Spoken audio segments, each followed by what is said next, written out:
사람은 뭐 늘 그 변화되는 거죠. 어제의 오늘의 내가 아니고 오늘의 내가 되는 거죠. 옛날을 우리가 그 지나왔으나 그 옛날에 머무르지는 않는 거죠. 그렇게 되는 겁니다. 그 사람은 지나가는 거예요. 근데 문제는 그 우리가 그 지나와서 뭐 나름대로 뭐 성취한 사람도 있고 성공한 사람도 있고 뭐 목표를 이룬 사람도 있고, 그러나 그 목표에 이르지 못한 사람도 있잖아요. 그렇죠. 예를 들어서 가난을 극복하지 못했고 어떤 그 가정의 문제를 회복하지 못하고 여전히 그 과거에 머무르는 그런 사람도 있어요. 근데 제가 여기서 그 말씀하려고 하는 거는, 사람은 크면 우리가 그 마음도 커야 되잖아요. 우리의 생각도 넓어져야 되는 거죠. 근데 사람이 성장하면 그렇지 않은 것 같아요. 뭐 부자가 됐을 때는 여유가 있어야 될 거 아니에요. 근데 부자가 되었을 때 여유를 보기가 어려운 그런 문제. 왜 그럴까? 왜 부자가 되었는데 왜 여유가 없을까? 성공했는데 왜 사람의 어떤 그 스케일이 작을까? 인간은 근본적으로 인간이라는 거예요. 어떤 열등감이 있고 또 만족이 없는 거죠. 그렇죠. 우리가 이치적인 만족도 없고 뭐 물질적인 만족도 없고 어떤 그 인문적인 만족이 없는 거예요. 끊임없이 사람은 부족을 느끼는 거예요. 돈이 있는데도 가난한 거예요. 지식이 있음에도 불구하고 무식한 거예요. 그러다 보니까 사람이 잘 됐을 때에 지난 날을 생각해야 될 거 아니에요. 잘 됐을 때 가족을 생각하고 또 이웃을 생각하고 또 더 여유가 있다면 사회적이어야 되겠고 뭐 그런 건데, 실제적으로 현실은 그렇지 않은 거예요. 여러분, 여기 지금 지금 이 본문의 배경이 감옥입니다. 요셉이 억울하게 감옥에 갇혔어요. 하나님의 사람이 의인인데 감옥에 있습니다.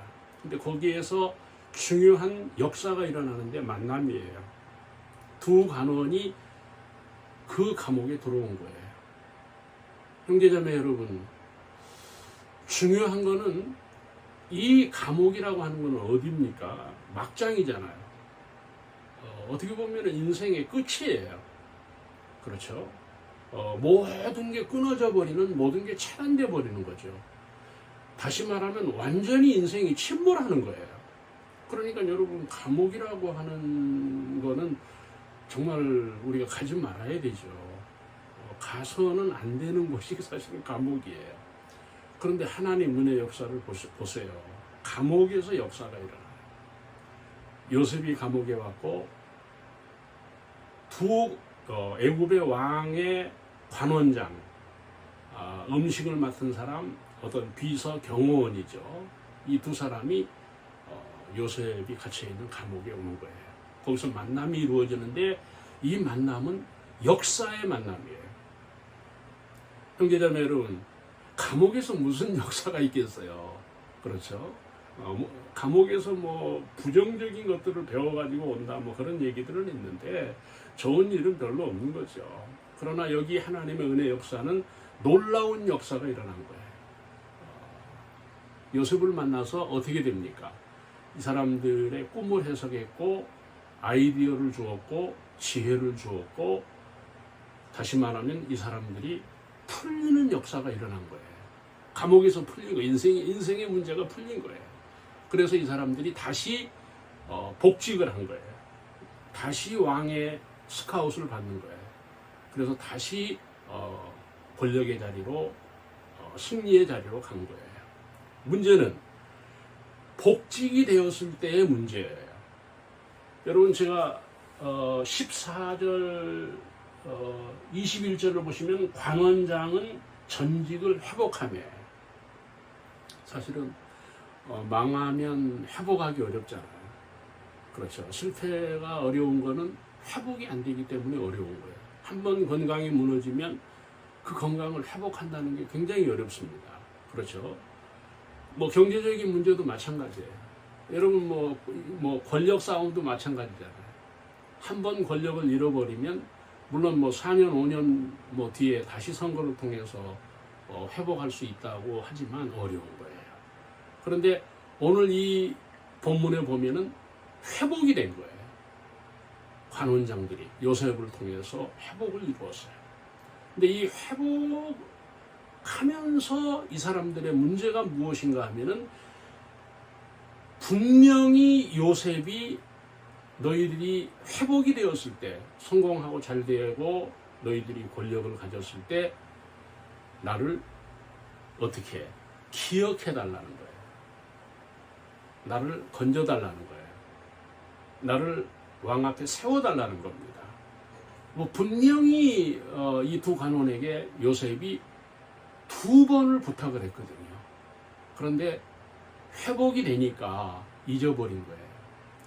여기 몇 절입니까? 23절에 보시면은 관원장이 요셉을 기억하지 못하고 어려울 때 풀어줬는데 어려울 때 도와줬고, 여러분 스스로 된 사람이 없잖아요. 여러분 홀로 성공한 사람이 있습니까? 여러분 누군가의 도움이 있는 거예요. 그 도움을 잊어버리면 안 된다는 겁니다. 우리는 기억을 가지고 살아야 돼요. 여러분 사람은 기억을 먹고 산다, 기억을 입고 산다고 볼 수 있어요. 그러니까 노인들이 행복한 거는 현재적으로는 행복하지 않아요. 뭐 먹을 수도 없고 뛸 수도 없고 뭐 일할 수도 없고 어디 갈 수도 없잖아요. 그러니까 현실적으로는 노인은 불행하죠. 행복이 없는 거예요. 근데 노인의 행복이 어디에 있습니까? 이 기억에 있다는 거예요. 기억에. 옛 일을 기억하는 거예요. 옛 은혜를 기억하는 거예요. 옛 사랑을 기억하는 거예요. 그러니까 추억을 먹고 사는 거예요. 추억을 입고 산다고 말씀을 드린 겁니다. 그렇죠? 근데 이 두 관원은 결정적인 추억을 잊어버려요. 기억을 못해요. 배부르면 나태하잖아요. 여러분 사람이 높아지면 해이해지는 거잖아요. 그러니까 분명히 감옥에서 약속을 한 거겠죠. 물론 서명은 안 했지만, 무슨 공인은 안 했지만 어쨌든 약속은 한 거예요. 그런데 사람이 잘 되니까 배부르면 잊어버리는 거예요. 여기서 지금 요셉을 놓치고 있는 그런 부분을 볼 수가 있고, 여러분 우리는 잊어버리면 안 되는 것들이 있죠. 부모의 은혜를 잊어버릴 수 있습니까? 우리가 모두의 말씀을 드렸듯이 우리가 스스로 된 게 아니잖아요. 누군가가 희생이 있어서 오늘이 우리들에게 있는 겁니다. 그렇다면 우리는 늘 그분을 기억해야죠. 그 부모일 수도 있고 형제일 수도 있고 친구일 수도 있죠. 어떤 분이 될 수가 있는 거죠. 그걸 잊어버린다는 건 안 되는 거예요. 그러니까 세상은 배신자들의 천국인 것 같아요. 네? 왜 이렇게 배신자들이 많아요? 배신자가 누굽니까? 잊어버리는 사람이죠.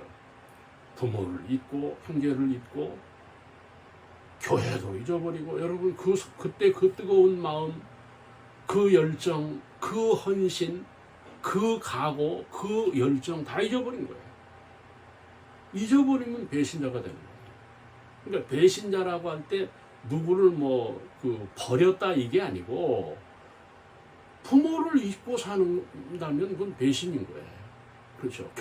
우리 교회의 은혜가 얼마나 큽니까?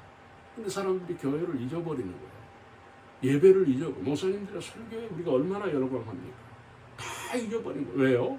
배부르니까, 나름대로 힘이 생기니까 잊어버린 거예요. 이 문제를 우리가 지금 놓칠 수가 없다는 거고, 형제자매 여러분, 오늘 이 본문에서 우리가 생각해야 되는 게 뭡니까? 솔로몬의 기도는 뭐예요? 가난하게도 마시고 부하게도 마시고. 사람이 가난하면 옹졸하고 치사하고, 여러분 부요하면 어떻게 됩니까? 자기를 잊어버려요. 옛일을 잊어버려요. 우리가 그 올챙이 적을 잊어버리지 않는, 지난 날을 우리가 잊지 않는 이 기억이 우리의 행복이고 믿음이라고